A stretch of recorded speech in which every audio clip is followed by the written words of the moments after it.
Thank you, Presiding Officer. First Minister, should a convicted rapist ever serve time in a women's prison? First Minister.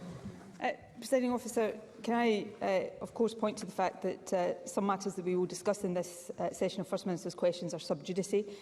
However, issues raised are operational matters for the Scottish Prison Service, and given understandable concerns that have been raised, it's important that I do address them. So I want to take some time, Presiding Officer, to set out the situation and answer Douglas Ross's question directly, very clearly. Firstly, in general, any prisoner who poses a risk of sexual offending is segregated from other prisoners, including during any period of risk assessment. Secondly, there is no automatic right for a trans woman convicted of a crime to serve their sentence in a female prison, even if they have a gender recognition certificate. Every case is subject to rigorous individual risk assessment, and as part of that, the safety of other prisoners is paramount. Finally, in general terms, and perhaps most importantly, I heard the Chief Executive of Rape Crisis Scotland say this yesterday: I don't see how it's possible to have a rapist within a female prison. And so let me be very clear. I agree with that statement.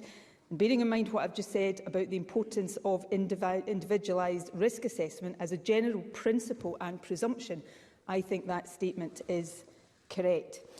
Turning now to specifics, in the case that has been in the media in recent days, that risk assessment is underway. As in all cases, the Scottish Prison Service won't wait until an assessment is completed if they think action is required more quickly.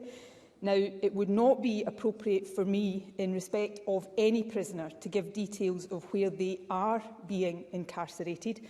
But given the understandable public and parliamentary concern in this case, I can confirm to Parliament that this prisoner will not be incarcerated at Cornton Vale Women's Prison.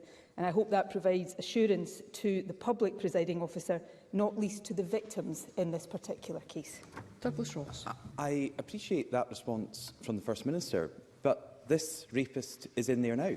He's in segregation in a women's prison at the moment. So I'm unsure what the First Minister is trying to say, when the reality is this double rapist, this beast, is in a women's prison right now.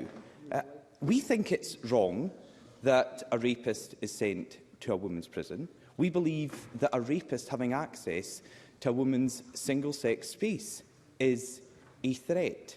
So given what the First Minister has just said, and given he is currently in Cornton Vale, does the First Minister believe that it's possible for a rapist to be held in a women's prison, as he is just now, and not be a threat to women?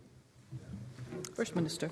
I think Douglas Ross should have listened perhaps more carefully to what I said. Now, I have a responsibility, Presiding Officer, even standing in this Parliament, to be mindful of issues around safety and security of everyone. But what I said in relation to this specific case, I made some comments in general that I think should give reassurance to the public. But in relation to this case, what I said, and I'm going to repeat it, the risk assessment is underway. However, as in all cases, the Scottish Prison Service will not wait until an assessment is completed if they think action is required more quickly. And this prisoner is not going to be incarcerated in Cornton Vale Women's Prison.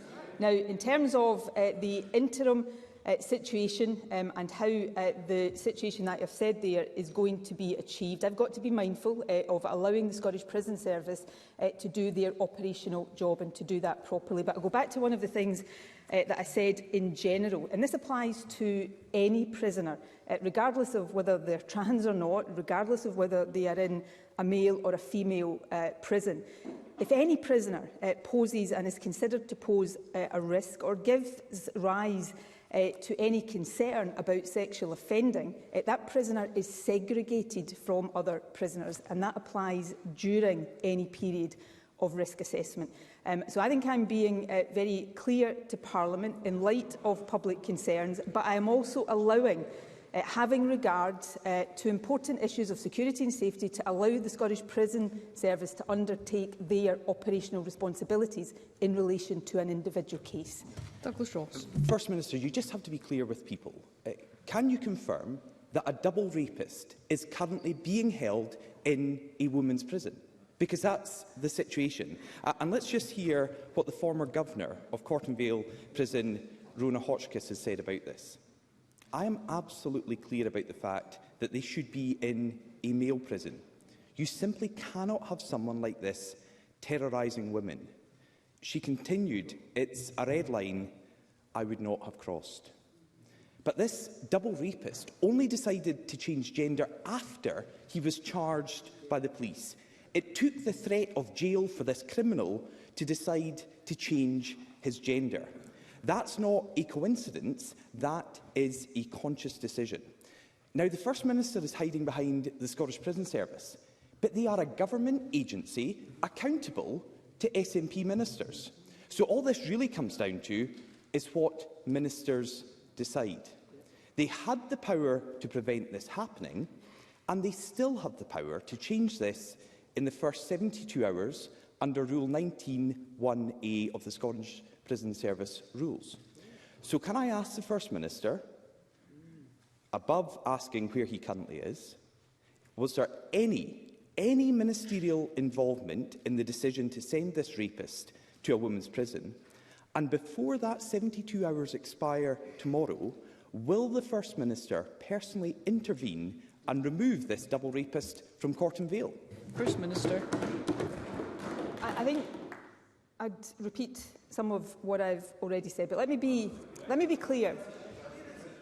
This prisoner is not going to be incarcerated in Corton Vale, either short-term or long-term. There is an importance of allowing the Scottish Prison Service operationally to give effect to what I have just said, and that is important to stress. These are operational matters for the Scottish Prison Service. The very fact I am standing here and addressing them, and I think most people listening to what I am saying right now will understand fully what I am saying.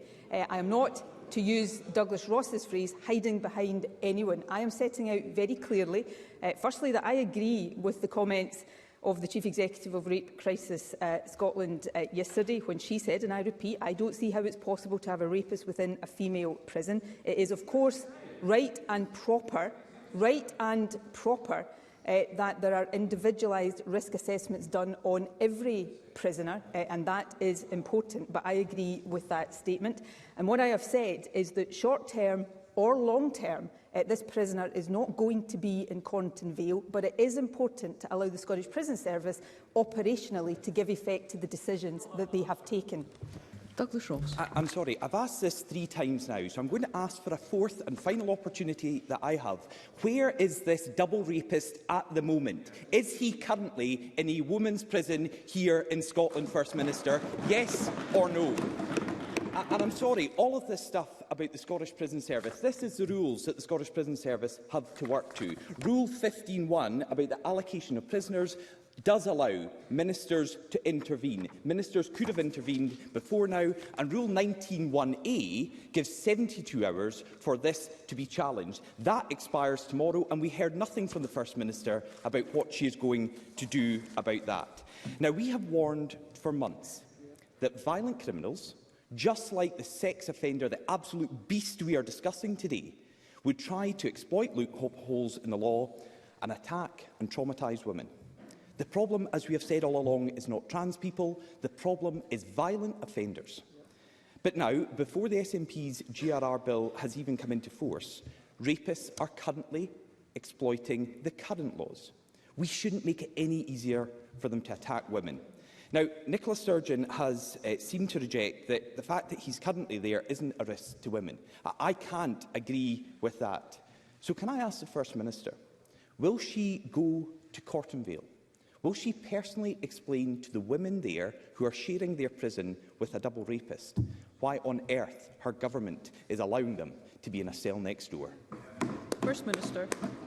Again, I think if Douglas Ross was actually listening and was paying attention to the facts of what I'm setting out, he would know what I am saying. What I'm saying is, firstly, the Scottish Prison Service is in the process of giving effect to the decision it has taken not to incarcerate this prisoner in Cornton Vale. And before the 72-hour period expires that Douglas Ross has referred to, my expectation is that this prisoner will not be in Cornton Vale Prison.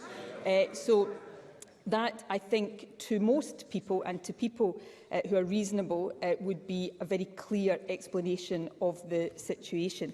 There are, of course, very small number of trans women who are currently in prison custody, and in fact many of them are in male prisons. There is no automatic right for any trans woman to serve their sentence in a female prison. That is subject to robust risk assessment.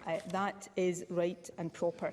And lastly, Presiding Officer, to be fair to Douglas Ross, he made this point, and it is an important point. We must always be careful when we're having these exchanges that we do not, even inadvertently, suggest that somehow trans women pose an inherent threat to women. Predatory men, as has always been the case, are the risk to women. However, as with any group in society, a small number of trans people will offend, and where that relates to sexual offending, public concern is understandable. That's why the systems that the prison service have in place already are robust, and as I think I am setting out here, in this individual case, those systems lead to the right outcomes. Question number 2.